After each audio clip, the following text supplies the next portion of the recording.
What's up everybody? Welcome back to the channel.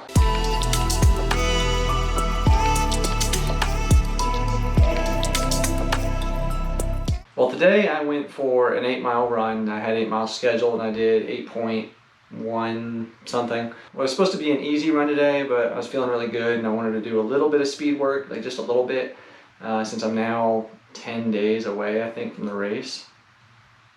So I did just basically a 2-mile, I wouldn't say warm up, but 2 miles easy, kind of in that 8-minute mile range.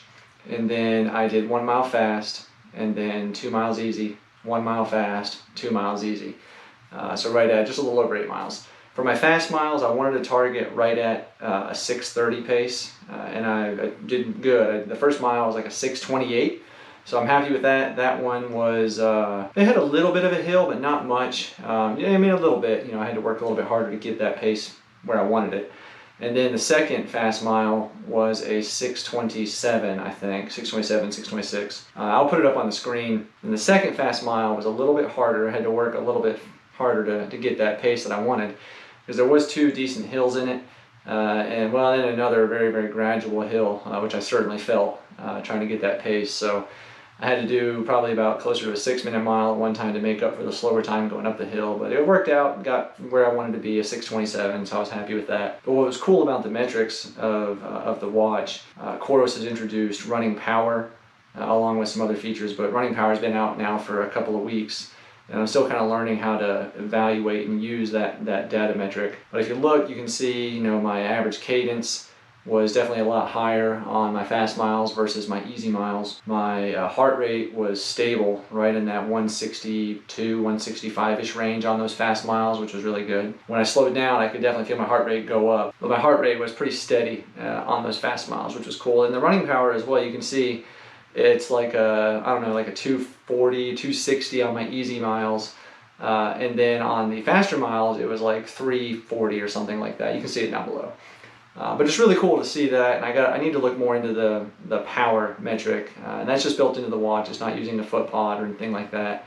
When Coros released that feature, that was one of their, I think they're the first watch brand to have integrated built-in running power without an additional pod or device you have to compare to the watch. So we'll see if I can use it to my benefit at all going forward. So kind of cool. Coming up, my wife and I are putting a video together on crewing a 100-mile race. You know, I've got my race coming up now, like I said, in about 10 days, the No Business 100.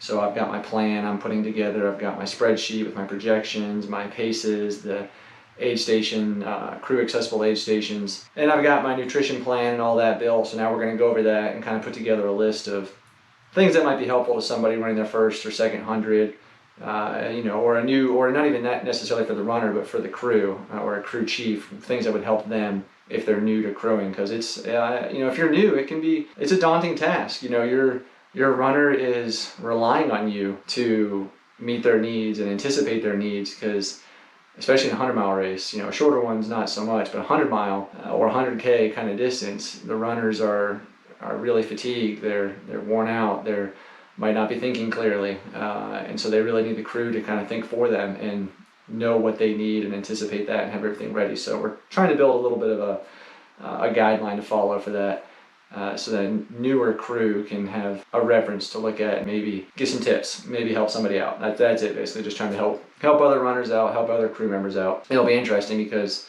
I've got my perspective as the runner on what I want and what I want my crew to do. And my wife, being my crew chief, she's crewed me now several times. She knows what I want, as from a crew chief perspective, what she needs to do to meet those goals. So it'll be cool. It should be a good video, I hope. It'll definitely come out before No Business 100, but I'm not sure yet exactly when, so be on the lookout for that. Anyway, that's it for today. Just an 8-mile run. Work's been very busy today. All right, well, thank you for checking out today's video. I really do appreciate it. And if you have not already, go ahead and give that video a thumbs up if you liked it. I would appreciate that. And also, if you haven't and you want to join the team and get these future videos, hit that subscribe button and click that bell notification also, so you'll get notifications when I release future videos. And also, if you want to support the channel in another way, there is a link down in the description below to buy me a coffee.